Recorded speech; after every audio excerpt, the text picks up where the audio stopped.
नमोऽस्तु सूर्याय सहस्ररश्मये सहस्रशाखान्वितसम्भवात्मने सहस्रयोगोद्भवभावभागिने सहस्रसङ्ख्यायुगधारिणे नमः।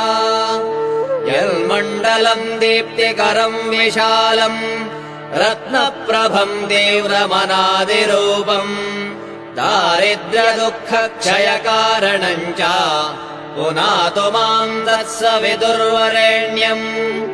यन्मण्डलम् देवगणैः सुपूजितम् विप्रैः स्तुतम् भावनमुक्तिकोविदम् तम् देवदेवम् प्रणमामि सूर्यम् पुनातु माम् तत्सवितुर्वरेण्यम्। यन्मण्डलम् ज्ञानघनम् त्वगम्यम् त्रैलोक्यपूज्यम् त्रिगुणात्मरूपम् समस्ततेजोमय दिव्यरूपम् पुनातु माम् तत्सवितुर्वरेण्यम्। यन्मण्डलम् गूढमतिप्रबोधम् धर्मस्य वृद्धिम् कुरुते जनानाम् यत्सर्वपापक्षयकारणम् च पुनातु माम् तत्सवितुर्वरेण्यम्।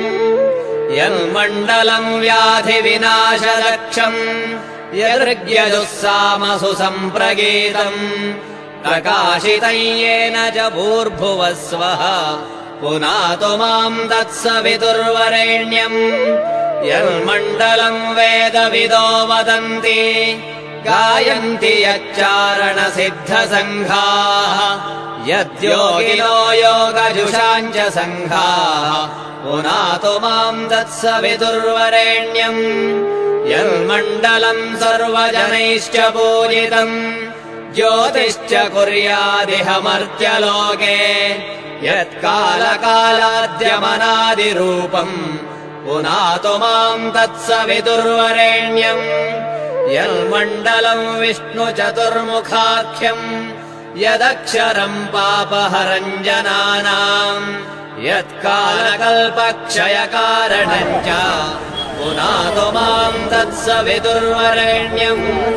यन्मण्डलम् विश्वसृजम् प्रसिद्धम् उत्पत्तिरक्षप्रलयप्रगल्भम् यस्मिन् जगत्संहरतेऽखिलम् च पुनातु माम् तत्सवितुर्वरेण्यम्। यन्मण्डलम् सर्वगतस्य विष्णोः आत्मा परम् धाम विशुद्धतत्त्वम् सूक्ष्मान्तरैर्योगपथानुगम्यम् पुनातु माम् तत्सवितुर्वरेण्यम्।